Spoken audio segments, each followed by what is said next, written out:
Fala pessoal, Papo à Vista no ar mais uma vez, mais uma terça-feira, mais uma história de empreendedorismo, uma história de sucesso, uma história inspiradora pra você. Você viu que minha voz tá rouca, locutor de rádio, né? Locutor. Você vai narrar algum jogo? O que você acha? Claro que não, né? É que eu gritei muito nesse final de semana. Quer dizer, o Cuiabá nem jogou esse final de semana, né, cara? Não, deixa eu contar não adianta mentir. Não, eu gritei muito pelo Cuiabá e hoje nós temos aqui ninguém mais, ninguém menos que Bruno Alves, o zagueiro do Cuiabá. Seja bem-vindo, meu amigo. Prazer conhecer. Bom dia, Gilberto. Bom dia, Júlio. É um prazer estar aqui participando. História de jogador é história de sucesso. Porque, pensa comigo, não é todo mundo. É mais concorrido que vestibular para medicina, para Harvard, para medicina. Quantos querem ser jogador, poucos conseguem. É verdade. Em clube de Série A, com uma carreira relevante. Como é que começou? Como é que você sonhou com isso? Ou você vai falar, não, nunca sonhei. Aconteceu de repente. Aconteceu de repente. Não, primeiramente é um prazer estar aqui no Papo à Vista, estar participando. Show de bola. E sempre foi uma carreira de muita luta, né? Inclusive, antes de vir aqui, eu tava olhando umas fotos antigas com meu filho, na cama, e olhei a foto de 2005, que era o time que eu iniciei, a primeira camisa de São José dos Campos. E olhando aquela foto, meu filho perguntando onde eu tava, né? E minha filha também, papai, onde tá você? E eu falei, o papai tá aqui. E olhando as fotos, só eu consegui uma carreira de, podemos dizer assim, de alto nível, de poder jogar vários anos Série A, poder disputar vários campeonatos nacionais, internacionais. E você vê que muitos começam, né? Mas poucos têm a determinação de persistir até o fim. Então, sempre costumo dizer que talvez o segredo é a persistência, não desistir, porque momentos difíceis vão acontecer em qualquer momento da vida, mas o que faz a diferença é a persistência de manter até o final. Uau! E você morava em São José dos Campos? Morava em Jacareí, então se eu saía era uma longa história, né? Tinha que estudar à tarde, estudava de manhã, quer dizer, e acordava cedo, saía da escola 20 minutos antes, combinado com a diretora. Daí meu pai me pegava perto do postinho de saúde para eu subir, almoçar, voltar, pegar o ônibus, ir para São José dos Campos, pegar outro ônibus São José dos Campos para treinar. Voltava e chegava em casa umas 6h30. Depois eu tive que mudar para o período noturno da escola, onde eu terminei também o ensino médio. Então foram uns anos de luta até chegar no Figueirense, onde eu fiz a minha avaliação e ali poder dar seguimento na minha carreira, na categoria de base. Quantos anos isso? Com quantos anos isso? Isso daí eu tinha uns 16, 15. Comecei com 15, 14, né? Disputar o Campeonato Paulista, né? Que era o campeonato mais visado. Mas de jogar campeonato municipal, desde os 7, 8 anos eu já estava envolvido já. Saía de casa de manhã, voltava só à noite, só querendo saber de jogar futebol, só. E seu pai era o quê? Jogador também ou não? Não, meu pai era comerciante, né? Meu pai talvez foi um dos grandes exemplos para mim também. Hoje ele já não se encontra mais aqui. Ele faleceu quando eu tinha 17 anos. Então ele foi um cara que literalmente deu tudo para que eu pudesse alcançar o sucesso na minha carreira. Ele sempre foi um cara que me incentivou, que às vezes até brigava por mim, me cobrava bastante também, me xingava muito. Ele ia ver meus jogos e às vezes quando eu não ia bem, ele vinha, me xingava. Teve até um episódio que eu não fui bem no jogo e ele me pegou, você tem que jogar bem. Eu falei, você só fala comigo. E comecei a chorar, daí ele falou, lógico que eu falo com você, porque eu sei que você pode dar resultado. Eu não vou falar com seus amigos que eles são tudo ruins de bola.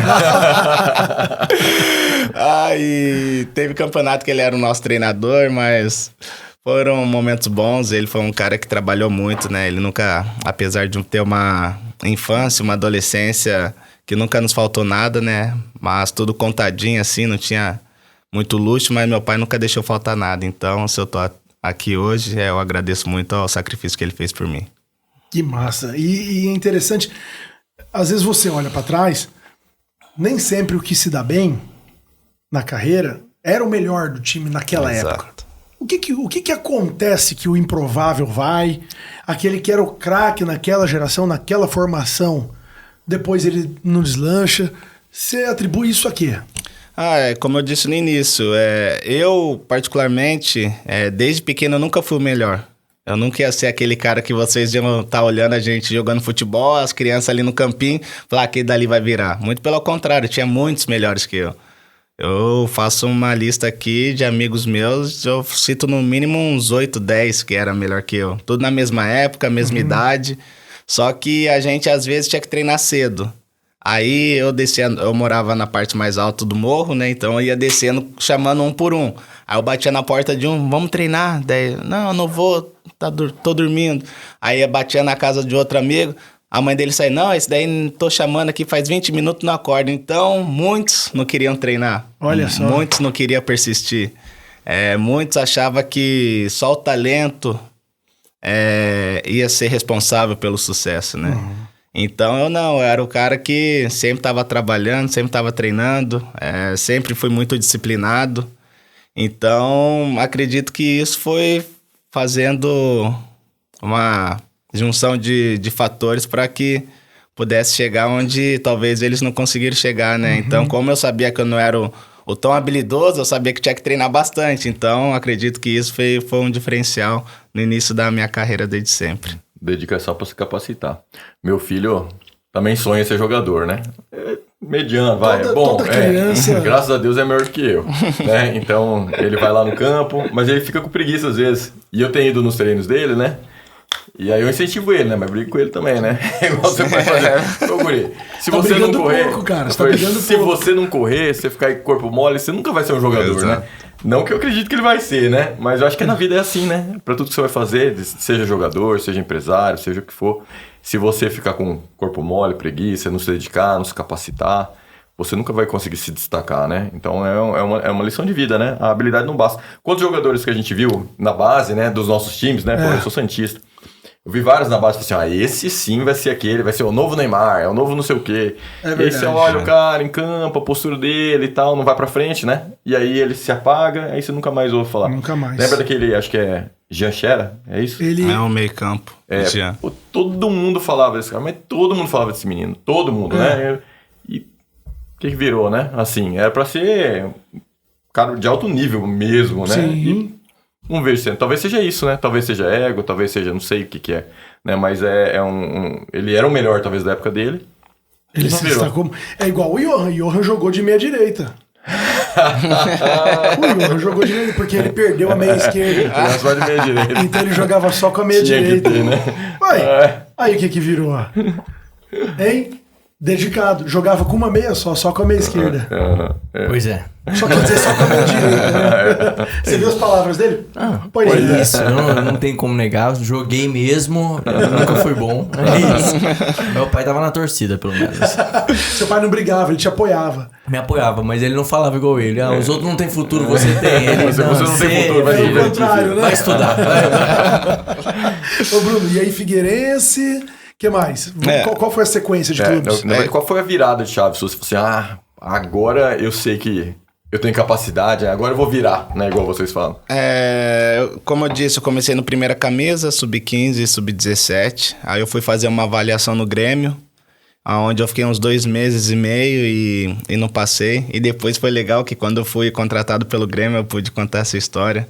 Olha que massa. E vivi momentos maravilhosos com a camisa do Grêmio também. Só que quando eu não passei nessa avaliação, eu ia voltar para São Paulo. O Roque Júnior, o zagueiro que tinha arrumado para mim, o time do primeira camisa era dele, ele era o presidente. E quando eu tô na rodoviária para voltar para São Paulo, ele me liga e fala que conseguiu um teste no Figueirense, em Florianópolis.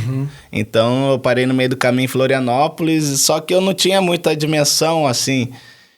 eu só ia. Eu ia atrás do sonho, assim, eu só sabia que eu não podia voltar pra casa, né? Que a partir do momento que eu saí da minha cidade, eu olhava, eu tenho que parar em algum canto, eu tenho que dar certo em algum lugar, porque voltar... Não é uma opção. Não é uma opção. Literalmente, cortei a ponte. Falei, passei pra cá, cortei a ponte, eu só volto agora... Profissional. E no Figueirense foi onde eu passei... e quando eu cheguei no Figueirense é uma história engraçada, porque tinha 4 zagueiros já. E a categoria, o sub-20, era os nascidos em 89, 90 e 91. Eu era o 91, então eu falei, eu acho que tem uma oportunidade aqui. Só que quando eu fui ver os zagueiros 91, os zagueiros do Sub-20 era tudo 91. Então nenhum ia, tipo, acabar a idade e ia sair do Sub-20. Falei, meu Deus, tem 4 zagueiros muito bons. E falei, o que eu vim fazer aqui? Daí eu falei, quer saber? Vou meter a porrada aqui nos treinos. E comecei a treinar firme, treinar forte. E muitos atacantes ali eram muito rápidos, então eu chegava, discutia com os caras.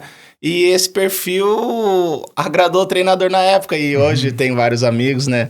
E quando ele resolveu me avaliar e passar eu do teste, ele chegava nos caras do time e falava, o que vocês acharam desse zagueiro aqui? E os caras compraram minha ideia, não, o cara é bom, ele chega firme, vai ajudar nós. E depois que eu passei no teste do Figueirense, no Sub-20, foi onde tudo começou ali. Daí ali, sim, eu vi minha carreira assim, tipo, o pontapé inicial aqui. De ter uma estabilidade, você poder planejar algo. Eu tava no Sub-20, então no ano seguinte eu tinha mais um ano de Sub-20, comecei a subir alguns jogos no profissionais, só que em 2011 foi onde eu subi. Aí começa a outra parte da minha história, que daí eu subi no profissional, não tive oportunidade, daí eu comecei a ser emprestado. Aí eu fui para Portugal, voltei no final de 2011, aí 2012 fui pro Metropolitano, Santa Catarina, e depois fui pra Barretos, em agosto. E isso eu só fui jogar no Barretos, eu só era emprestado, tipo... Pra ficar lá treinando com o time. Compor elenco, né? Uhum. Depois você percebe que eu ia pra compor elenco, assim. Aí daí eu voltei, depois de Barretos, fiquei treinando, depois que acabou o empréstimo. Final do ano fiquei treinando separado no Figueirense ali, porque não tinha mais como jogar. Aí em 2013 eu fui emprestado de novo pro São José, pra jogar a Série A2 do Paulista. Aí era perto de Jacareí, era a hora onde eu comecei, na verdade, né, São José dos Campos. Uhum. E quando eu voltei pra São José, foi talvez o momento que deu mais um frio na barriga. Que tipo, eu rodei, passaram anos e eu parei onde eu comecei. Aí eu falei, meu Deus, o que aconteceu? Uau. Saí, voltei. E eu voltei não naquele status de jogar, não, eu tava batendo cabeça, rodando, tentando uma oportunidade. Aí quando eu voltei foi onde eu gelei e eu tinha mais 6 meses de contrato com o Figueirense. Eu falei, se eu não jogar, dificilmente vou renovar. E no meio quando eu tava no São José, o Emerson Maria, que era o treinador que me passou na avaliação do Sub-20 do Figueirense, ele tava no Crack de Goiás, em Catalão. E ele me liga chamando eu pra jogar, que ele precisava de um zagueiro e queria contar comigo. E eu nem olhei a situação do campeonato, falei, não, eu quero jogar, eu preciso jogar. Você queria minutagem, né? Queria minutagem, queria jogar. E quando o Emerson Maria me convida, eu aceito. Depois eu fui ver a posição que o Crack tava. Aí eu fui ver que o Crack tava na zona de rebaixamento do Campeonato Goiano. Não era tão craque assim. Daí eu falei, nossa, e agora? Eu falei, e agora? Acabei de aceitar. Como eu vou dizer não? Eu falei, não, mas eu vou pra jogar. E eu tenho certeza que pode ser o início de uma virada na minha carreira, porque eu precisava jogar de qualquer momento, de qualquer maneira. E quando chegou, resumindo a história, a gente se livrou do rebaixamento do Campeonato Goiano com 2, 3 rodadas de antecedência. Fizemos uma ótima campanha na Copa do Brasil, perdemos pro Santos na terceira fase, então pro Crack era... a gente chegou a eliminar o Náutico, que era a primeira divisão, depois a gente enfrentou, acho que era o Betim, o antigo Betim, eu acho, time de Minas. Então foi um ano muito bom onde eu joguei. E tem uma história engraçada que meu contrato estava acabando. E eu não tinha renovado ainda com o Figueirense, eu estava emprestado. E resumindo assim, o diretor ligou e falou, você vai jogar contra o Santos. Se você for bem no jogo, a gente renova. Se você não for bem, você pode seguir suas coisas aí. É decisivo esse jogo. Aí foi onde a gente jogou. É bom jogar assim, né? A pressão já acompanha logo de cedo. Ele lembrou do pai dele. A pressão que ele dava. A pressão a gente já tá acostumado desde da nossa infância. Então foi onde a gente empatou contra o Santos, eu consegui jogar bem. Ali eu assinei mais 3 anos com o Figueirense. Aí acabou o ano de 2013, o campeonato da Série C, da terceira divisão. Voltei pro Figueirense. Aí fui emprestado pro Metropolitano ali para jogar a Copa Santa Catarina.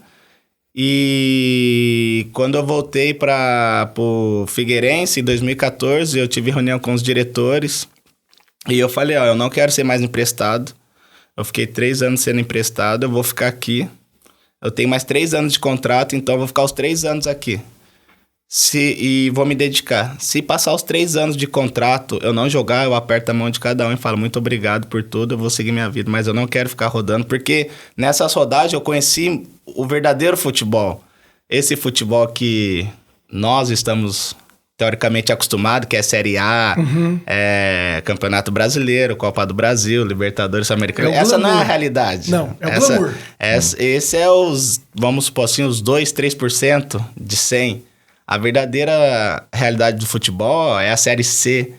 São os estaduais, segunda divisão de estadual, terceira divisão, Série D, jogador assinando contrato de janeiro a abril e não sabendo o que vai acontecer. 2 empregos, né? No restante do ano. Rapaz. Daí uns trabalham muitas vezes em loja, vai buscar outras alternativas porque não consegue arrumar um calendário. Então essa é a realidade do futebol. Então eu vivi essa realidade. E quando eu voltei pro Figueirense, eu falei, meu Deus, aqui é muito bom.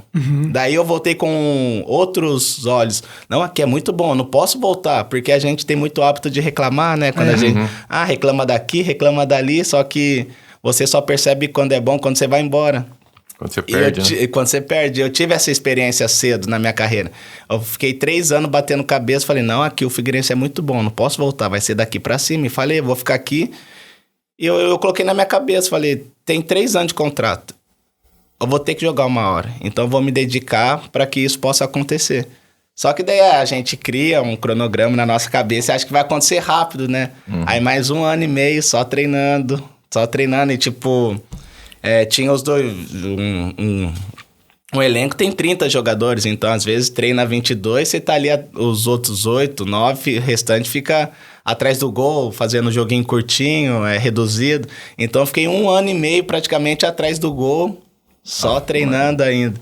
E nessa época o salário pagava as contas já? Não, essa época já tinha assinado um salário assim, que eu tinha subido da base, também não tinha jogado no Figueirense para mostrar um salário, né? Então, com 23 anos, 24 anos, tava ganhando 6 mil reais. Tipo, pra mim era ótimo. Claro. Pra mim Tem muito recém-formado, né? O cara faz a faculdade, tá com essa idade e não consegue. Ganha. Só que depois eu fui ver no futebol que eu tava muito atrasado pelos números do futebol. Tem menino no São Paulo que depois eu fui pro São Paulo. Na base ganhava 30, 40 mil, 50 mil com 17, 18 anos. Então eu com 24 tava ganhando 6. Eu falei, meu Deus, tem que correr atrás. E sem contar que no Craco eu fiquei 3 meses sem receber. E eu não tinha uma reserva de dinheiro. Então lá tinha o meu amigo Weber, que ele é padrinho do meu filho. E me ajudou bastante também. Me ajudou muito na minha carreira. E quando eu voltei pro Figueirense, eu fiquei nisso, treinando um ano e meio atrás do gol. E o treinador era o Argel. Aí acabou o ano de 2014... O Argel chegou pra mim e ele falou assim... E o Figueirense conquistou os objetivos, ficou na Série A. Ele olhou pra mim e falou, você não jogou um jogo comigo. Mas eu vi o tanto que você me ajudou treinando ali. Porque como eu não treinava com os titulares nem com os reservas... Quem ia atrás do gol, eu queria treinar. Então eu subi o nível do treino. Eu nunca fui de dar migué, de deixar o treino mortão. Eu treinava. E os caras que vinham meio mole assim... Falaram, não, o treino tá legal. Pô, o moleque tá treinando ali, vão treinar também. Então... Eu, de alguma forma, ajudava naquilo que eu podia. E o Argel reconheceu isso. Ele falou, eu nunca... você nunca jogou um jogo comigo, só que eu vi o que você treinou. Ano que vem você vai ter oportunidade. Aí eu entrei de férias feliz, né? Falei, ano que vem vou pro campo. Vou pro campo. Aí viram ali as férias, Figueirense contrata mais um zagueiro. Eu falei, nossa. Eu falei, eu era o 4º, agora eu vou ser o 5º. Aí eu falei, não... Tá bom, se contratou é porque tem um propósito, vou fazer a minha, que a minha oportunidade vai chegar. E voltei, 2015 foi o ano da minha virada, assim, treinando, abdicando de muitas coisas, realmente focado naquilo que eu queria. E eu fui ter a oportunidade em maio. Em maio eu fui jogar um jogo contra o Sport, estreia da Série A, porque a gente tinha pego o Avaí. A gente ia enfrentar o Avaí. E era o clássico de Santa Catarina, Florianópolis. Rivalidade. Total. E a gente pegou na Copa do Brasil, a gente perdeu o primeiro jogo na ressacada de 1-0. E acho que foi 1-0, se eu não me engano. Foi 1-0, eu acho. Aí ia ter esse jogo lá em Recife contra o Sport domingo e o jogo da volta, aí o Argel levou quem não tava jogando. Eu falei, minha estreia, fui pra entrevista sexta-feira, falei, vai ser 1-0, gol meu, já fantasiei a melhor partida da minha vida. Falei, tô ralando 3 anos e pouco aqui, tudo que eu passei, e todo mundo via a minha dedicação, então eles torciam pra mim. Ele mandou reserva pra poupar pro jogo de volta. Isso, ele fez um misto, né? Pegou os reservas, os caras que estavam jogando, e eu falei, agora é minha chance. Chegou lá, contra o Sport, perdemos de 4-1. Eu tô esperando. Tô esperando ficar bom, né? Que hora que vai ficar bom isso aí? Cara, eu tava lá atrás. Quando eu fui pra Portugal, eu falei, agora vai. é difícil. Aí eu fui emprestado. Esse negócio de emprestar, Bruno, é engraçado, porque o Johan eu não vendo e não empresto. Não. Ele é invendável e imprestável. Tá com moral, Johan. Tá com moral, Johan. Tá valorizado, hein? Ó, ele é imprestável. Por quê? Porque eu não empresto. E aí, 4-1. Daí perdemos de 4-1. Eu falhei no primeiro gol porque era marcação individual. Então, se eu tô marcando você, se tu fizesse o gol, a culpa era minha. Claro. E o Argel chegava assim no vestiário. O Argel era muito verdadeiro. Ele chegava assim, ele falou pro auxiliar dele, Galego, quem tava marcando Matheus Ferraz? Aí ele olhou assim, era o Bruno. E tava 1-0 dele. Bruno, você falhou no gol, você deixou o Matheus Ferraz livre. E normal, segue. Aí eu fui, fiz o pênalti no jogo e fui expulso. Nesse jogo? Na minha estreia. Você falou, já. Tipo assim, do ganhar 1-0 com um gol meu, pra perder de 4-1. Com 2 falhas Não, minhas. 2 falhas minhas. Mas o legal é o seguinte, você falou, eu vou protagonizar esse jogo. Não, eu falei, Pro bem ou pro mal? Falaram Vamos falar de bem. mim. Cara, o jogo foi 4 horas da tarde, a gente chegou no hotel depois da janta umas 7h10 da noite, assim. Cara, eu olhava assim pro teto e falava, por quê? O que eu fiz de errado? Aí você quer se justificar, né? Você quer falar, muitas vezes, alguns fazendo várias coisas de errado e dando certo, e eu fiz tudo certo no que podia. E não aconteceu. Aí a minha esposa, hoje, né, a gente namorava, Vocês namoravam? Ela não sabia o que falar, porque como ela fala, eu conheci ele e não jogava, então era tudo muito novo. E ela não sabia o que falar pra mim dela. Não, amor, eu vi o jogo, mas você foi bem, não sei o quê. Tem isso ainda. Que como o meu jogo foi o evento da família, assim. Ela chamou a minha sogra, sentaram no sofá, compraram pipoca, tudo. Quando foi ver... Decepção. Total. Ele vai jogar. Quem que é seu namorado, filho? É aquele ali que fez o pênalti agora e foi expulso. Não, foi assim, pra mim foi... Mas hoje eu vejo como um aprendizado muito grande, assim. Então, desde o início da minha carreira, eu sempre tive que conviver com uns momentos adversos. Normal. Só que aquele ano foi muito bom, né? Tem uma frase que até o próprio Argel dizia, não é como começa, é como termina. Verdade. Então, aquele ano eu joguei, eu acho que mais de 30 jogos na Série A, consegui ter sequência, mas fiz então gols. Te deu outra oportunidade logo na sequência? Não, deu. Não, ele chegou em mim no outro dia, ele falou... Ele cumpriu a suspensão. Aí ele chegou, ele falou assim... Ô Bruno, o que aconteceu? Porque começou a machucar os zagueiros e não tinha mais zagueiros pra jogar e só sobrava eu.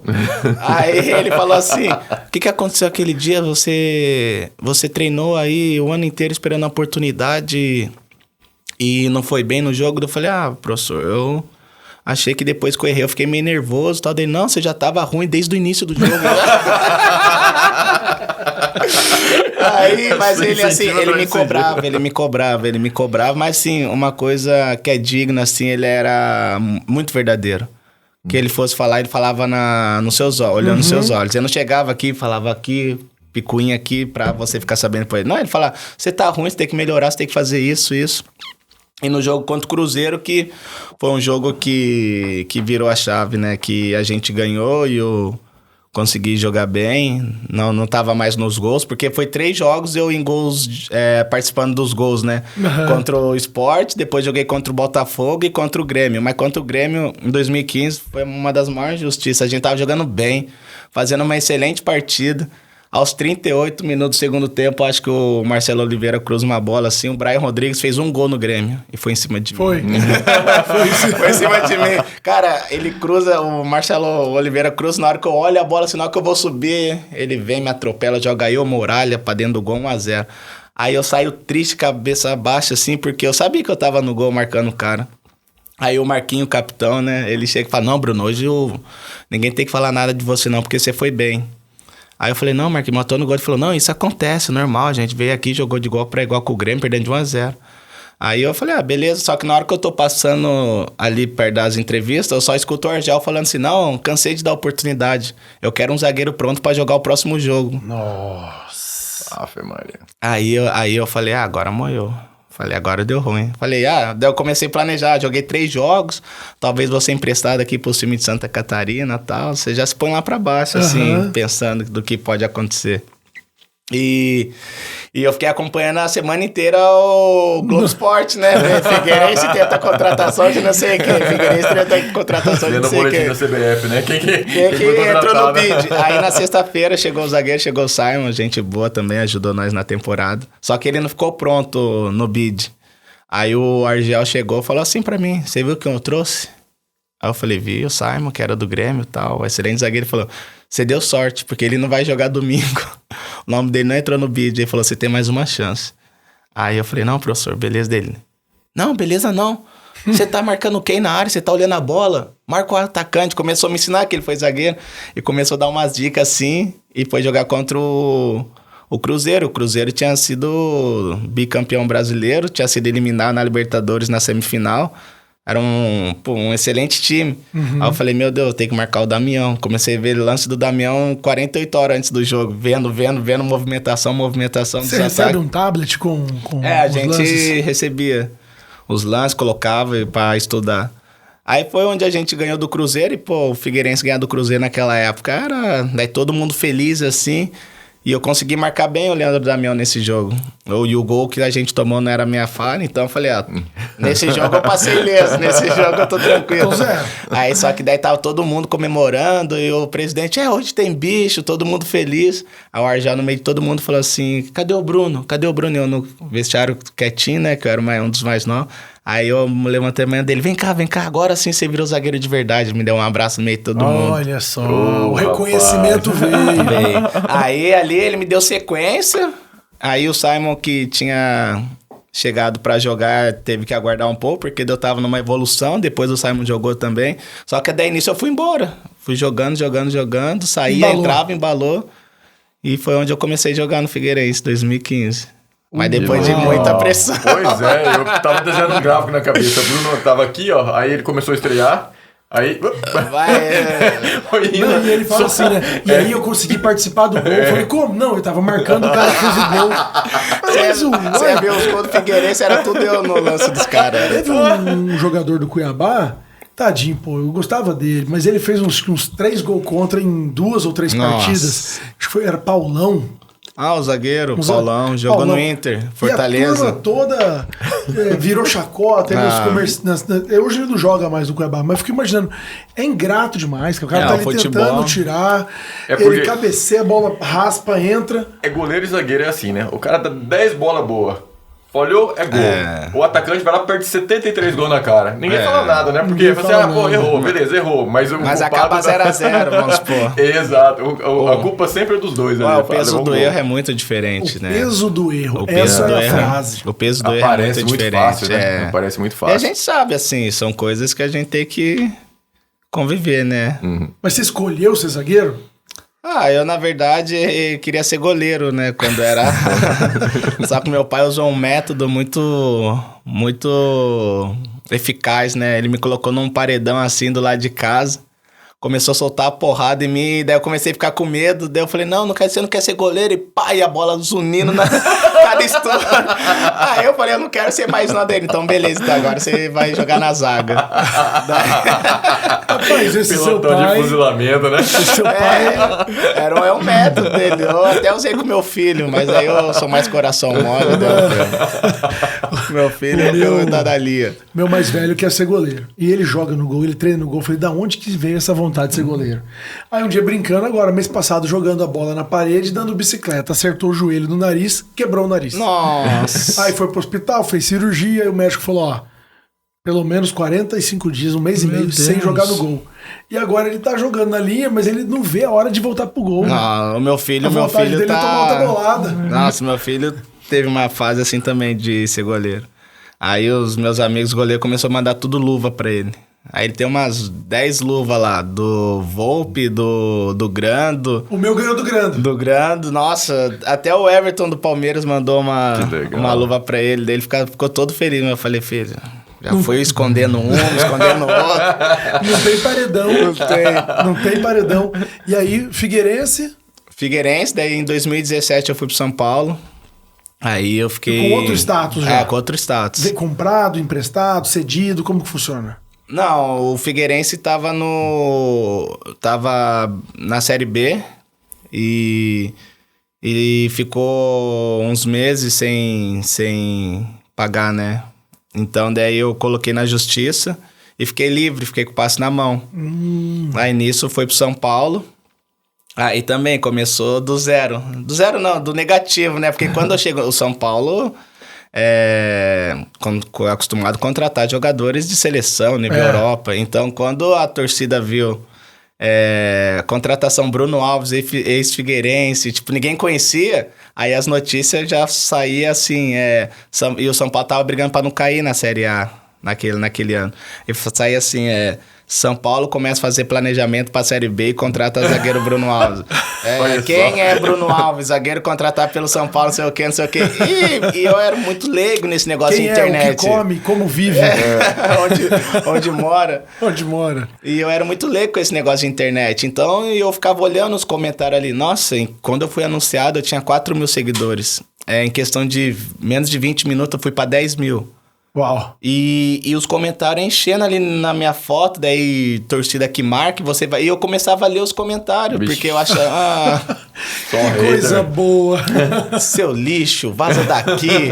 O que você tá fazendo aqui? Não sei o quê. E eu comecei a olhar assim, e aquilo entrou dentro de mim. Eu falei, meu Deus, eu nem cheguei. E já tô sendo xingado desse jeito, claro, né? Que era poucas pessoas assim, né? Só que na rede social dá uma proporção muito grande. Muitas pessoas, não, você tá vindo de baixo, você tem tudo pra fazer uma bela história aqui. Então, eu tava me acostumando a conviver com aquilo, né? Foi muito rápido, então, como eu não cheguei com status também, então eu sofri muita crítica da minha chegada, né? Só que daí também... A gente conseguiu... fiquei 5 temporadas, 4 anos e 8 meses lá. Saí pelas portas da frente. Foram anos maravilhosos que eu vivi, experiências que vou carregar pra vida inteira. O carinho que a torcida teve por mim, pela minha família... Que massa, hein? Foi um momento muito especial, porque até hoje, onde eu passo, eu tenho um reconhecimento da torcida do São Paulo, pedem pra bater foto, muitos aqui em Cuiabá tem muito torcedor de São Paulo, falam, pô, volta pra lá, volta pro São Paulo. Que massa. Então foram momentos bem especiais, assim, que a gente conquistou lá. O título, eu ganhei o Campeonato Paulista apenas, queria ter conquistado mais coisas, mas... Talvez o meu momento foi para ajudar em outras partes do clube, assim, né? Então, eu fico feliz de poder ter ajudado também um pouquinho na história do São Paulo. E do São Paulo? Aí eu fui pro Grêmio. Aí no Grêmio também foi uma experiência bem bacana. Um time muito especial.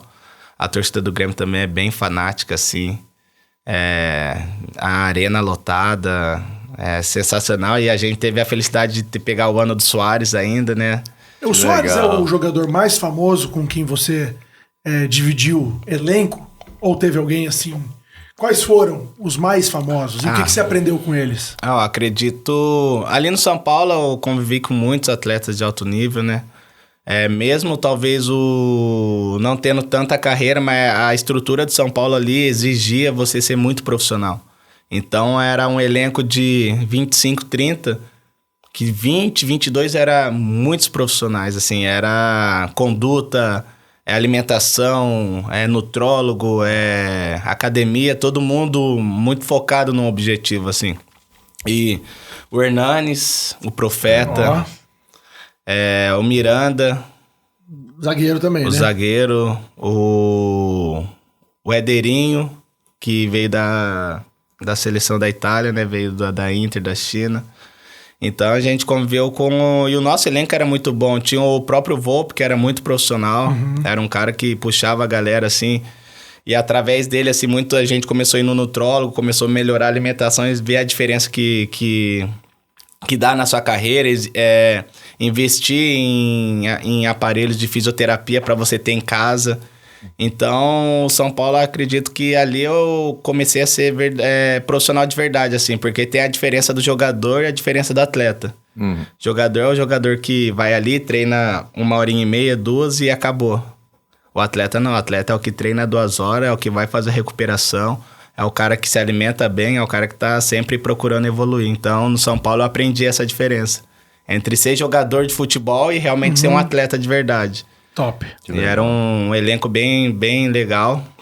E você vai aprendendo, né? Também na época que... Quando chegou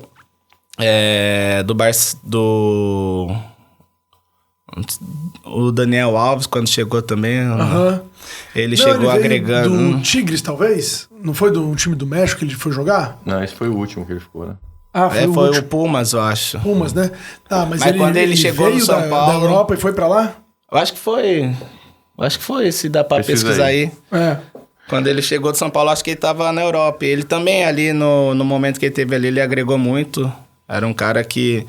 Muito profissional também, então a gente, dentro ali da profissão, conseguiu observar, né? Um cara que jogou em alto nível. Ô, Bruno, e quem que administra a sua carreira, assim? Como que é essa parte de contratos, assim? Que você falou, eu ganhava R$6.000 e tava bem abaixo do que, às vezes, atletas de base de outros times já ganhavam, né? Sim. Como é que faz isso? Porque... Você sai leigo, né? Sua vontade é jogar. Como é que você controla, assim, quanto que você vai ganhar, um assinatura de contrato? Tem que ter alguém por trás, não tem? Eu tenho a minha empresa, que é o Nick Sports, né? Que é o responsável, o Nick. O Nick é o responsável. Então, eu tenho as pessoas que cuidam da minha carreira. O Nick, o Luizinho. São pessoas que estão comigo aí há 8, 9 anos. Então... Já podemos dizer assim que já não é mais tão profissional, é mais... Já virou família. Já virou família, já. São pessoas que eu confio, então... E isso é uma coisa rara no futebol, você encontrar pessoas dispostas a realmente fazer o bem. Hoje, assim, um pouco mais experiente, você costuma ouvir muita história, assim, de pessoas que estão interessadas em outros meios, né? Em só querer receber o dinheiro. Então, explorar muitas histórias de que talvez alguns empresários, né, não generalizando, né, algumas pessoas realmente só querendo pegar o dinheiro do atleta e pega dinheiro que o atleta nem sabe. Então, Deus foi bom também comigo em colocar pessoas verdadeiras ao meu lado para poder estar caminhando junto. Porque a gente vê que a carreira do jogador de futebol é muito rápida, né? Vocês se aposenta aí com 35, 40 anos no máximo, não é isso?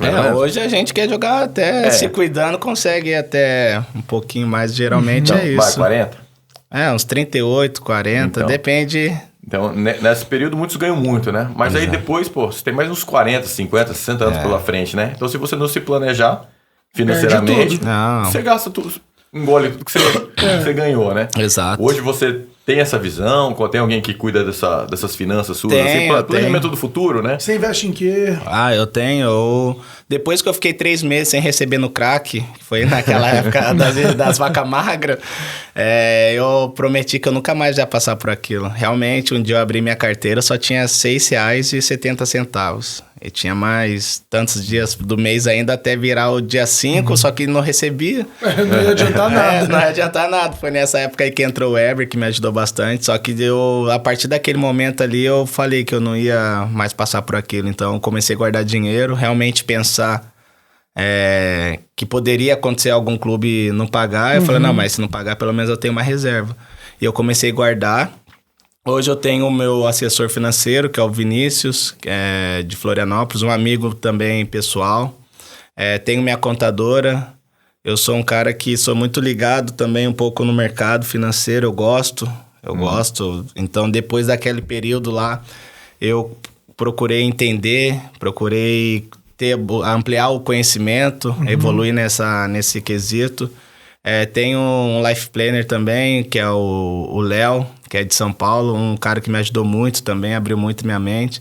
Então, comecei a buscar conhecimento, investir, renda fixa, multimercado, você poder renda variável, poder diversificar cada produto para poder ter uma rentabilidade. Então, hoje meu salário é X, eu tenho uma disciplina financeira de guardar 50%, que nesse 50% no final do ano vou ter um número, e no quesito dos anos do meu contrato, isso para chegar até o final do meu contrato eu parar com um valor específico. Parei com esse valor específico, não, isso daqui vai render quantos por mês? Aproximadamente isso. Então ok. Vou viver com isso. Vou viver com isso. Porque... Que legal, hein? Aposentadoria, né? Aposentadoria. Porque o que o Léo falou pra mim, ele falou, Bruno, na primeira reunião que a gente teve em São Paulo, ele falou assim, o que você quer ser quando você parar de jogar futebol? Eu falei, Léo, sinceramente, eu não pretendo fazer mais nada, eu vou buscar outras áreas, mas não que seja algo para necessidade. Sim. Seja mais para hobby, lazer, buscar conhecimento. Daí ele falou, não, eu tô falando isso por quê? Tem atleta que, eu quero parar de jogar futebol, eu quero abrir um posto, sempre foi meu sonho abrir um posto, uma padaria, então a gente vai trabalhar de acordo com o sonho do atleta. Eu falei, não, eu não tenho esse sonho não, eu quero viver de rentabilidade. Então ele falou, ok, você tem contratos X, você vai ganhar X, você tem que guardar X, para que no final da tua carreira você tenha isso e poder render isso. E exige muita disciplina. Existe muita disciplina. E a matemática não tem como errar, né? Guardou isso, vai render isso, você vai ter daquilo. Como que é a rotina de um jogador hoje? O que você faz? Hoje é... Segunda-feira. Eu sou... Acorda, treina todo dia da semana. Como que funciona? Eu sou um cara, particularmente, se não me vê no Cuiabá, vai me ver em casa. Dificilmente eu fico na rua. A minha vida é treino, casa treino. Mas como que é? Que hora que treina? A gente treina aqui no Cuiabá no período de tarde, né? Por causa do calor. Então, de manhã eu fico em casa, acordo, fico com os meus filhos, com a minha esposa. Eu gosto muito de ficar muito tempo em casa. Por mim, assim, todo o tempo que eu puder, eu aproveito muito, porque a gente viaja bastante, né? Então, todo o tempo que eu tenho, eu fico na oportunidade de brincar com meus filhos, de estar ali com a minha esposa. Daí eu faço... Se eu tiver com alguma dor localizada, eu tenho uns aparelhos em casa. Pra fazer uma recuperação. Meu mini DM, que eu gosto de brincar. Departamento meu médico. Departamento médico tá ali montado, se precisar. Então, tem algumas rotinas de massagem também, pra aliviando. Aí chega ali, eu levo meus filhos pra escola. Aí de lá eu vou pro treino. Eu sempre chego umas 2 horas antes do treino pra poder estar fazendo processo de recuperação, ativação, fortalecimento, pra sempre poder evitar lesão. E daí vamos pro treino. Eu chego ali no CT 1h30, 1h40. O treino começa geralmente 3 horas, mais ou menos, 3h20, se tiver que fazer alguma coisa. Se não tiver nada na academia do treino, o treino começa 4 horas. Então, eu fico todo nesse período fazendo fortalecimento para algum membro muscular, para que a gente possa estar fortalecendo. Depois vai pro treino, devo chegar em casa umas 6h30, 7 horas da noite, mais ou menos. E aí, janta? Daí janta, fico ali com as crianças. Daí às vezes vai pro segundo tempo, jogar uma bola com meu filho à noite ali. Brincar. Daí coloco eles pra dormir. Essa é a rotina? Essa é a rotina. Minha rotina é essa. E quando viaja? Daí quando viaja, daí você vai chegar na outra cidade, no aeroporto, daí vai depender tudo da logística também, né? Mas geralmente você sai de Cuiabá à tarde, chega na cidade do jogo à noite, e aí você fica no hotel, daí tem as programações, né? Café da manhã até o tal horário, daí ativação, almoço, recuperação pra quem quiser, daí tem horário de sair, pré-eleção. E o quarto é de 2 em 2? O quarto é de 2 em 2. E sempre o mesmo parceiro de quarto? Geralmente sim. Geralmente quando tá acontecendo, os dois tá indo pro jogo, aí sim, daí, às vezes tem lesão, daí tem às vezes fica suspenso, daí muda, mas geralmente é um padrão. E amizade? Com quem é do time? Porque você tá mudando sempre, né? Sim, mas a gente vai se conhecendo cada vez mais, né? De poder tá próximo das pessoas, né? Então, sempre quando chega, assim, num clube novo, você fica mais no quietinho, assim, procurando uma resenha, mas depois passa um tempo, já tá entrosado com todo mundo, você encaixa. Em casa, um churrasquinho, uma janta, porque é fácil sair pra um restaurante à noite? Faz isso, não? Eu tenho que fazer. Quando tem Quando tá com a semana cheia, assim, daí eu gosto de sair com a família, assim. A gente tem o hábito de ir no culto domingo, daí depois do domingo a gente sempre almoça fora, assim. Daí durante a semana, quando tá viajando muito, daí tem que aproveitar o tempo também pra levar a esposa pra jantar, né? Tem que... Dá aquela assistência também. Tem que tá ali, firme ali, cara. Não adianta marcar o atacante e deixar livre a esposa, né? Tem que marcar ela também. E ela cobra bastante pra gente tá podendo sair, então... A gente tenta aproveitar os tempos que a gente tem, né? A marcação tem que ser individual, né? Tem que ser individual, sempre. Cara, que legal. Foi um papo bem legal mesmo. Eu sou curioso pra conhecer essas coisas. Gostei demais. É bom que nossos filhos vão assistir, né? E já vão pegando já todas as dicas aí. Demais. É isso que eu falo pro meu filho, né? Meu filho quer ser jogador. E eu sempre falo, filho, se você, talvez nesse momento, não é o interessante você ser o melhor ou o pior. Porque isso não vai contar muito. O interessante é você não desistir. Ser o mais dedicado. Não desistir. Ser persistente. Mais disciplinado. Mais disciplinado. Essa é a chave do sucesso? O que é o sucesso para você, se fosse definir aí na sua carreira? Aí a pergunta. A pergunta é de milhões. Hoje, para mim, o sucesso, né? É ter uma harmonia na família, né? Acredito que é muito... Essa pergunta é muito reflexiva, né? De a gente poder ampliar ela, né? Lógico que a gente busca o sucesso na nossa carreira, busca o sucesso financeiro, mas eu creio que o pilar do sucesso é a família. Uma harmonia na família, você ter harmonia com a tua esposa, você ter harmonia com teus filhos, você conduzir a tua casa aos princípios que hoje está cada vez mais escasso, né? Então, como nós somos cristãos, então a gente tem essa disciplina de seguir os mandamentos de Cristo. Então, para mim, a harmonia é você ter a sua família no caminho do Senhor. Aí Amém. Sim, quando o seu lar tá sólido, aí você consegue ter uma base para ir para as outras áreas da vida, né? Que legal. Tem uma palavra na Bíblia que fala que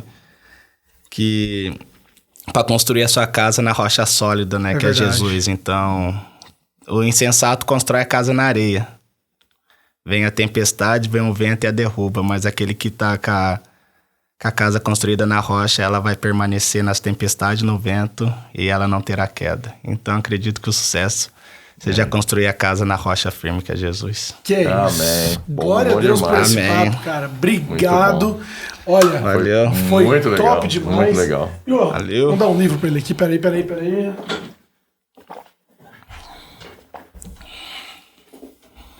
Aqui, ó. Você é cristão, tem um livro aqui do nosso pastor. Opa, glória Alexandre a Deus. 40 princípios para a prosperidade. Tenho certeza que vai edificar ainda mais a sua casa. Amém, eu adoro ler. E agradeço pelo presente aí. Pode ter certeza que... E vai ganhar também uma caneca especial. Não vamos ter tempo de abrir agora, mas depois você vê. É uma caneca exclusiva, pintada à mão pelo artista Rafael Jonier. E ela não se compra, ela se conquista. Só quem passa por aqui conta a sua história. Muito obrigado pela sua presença. Bruno, sucesso. Eu que Muita agradeço. Marcação, hein, cara? Eu vou ficar de olho lá pra ver se você tá deixando espaço. Se tiver, já sabe como cobrar já. Obrigado. Valeu, mais uma vez. Mais uma vez, um abraço. Muito Foi um bom, prazer participar. Bruno Alves, zagueirão do Cuiabá. Que massa! Espero que você tenha gostado desse programa. Encaminhe para aquele amigo que precisa de uma história empreendedora aí, uma história de sucesso. E terça-feira que vem a gente tá de volta com mais Papo à Vista. Podcast da Rentalize. É nóis.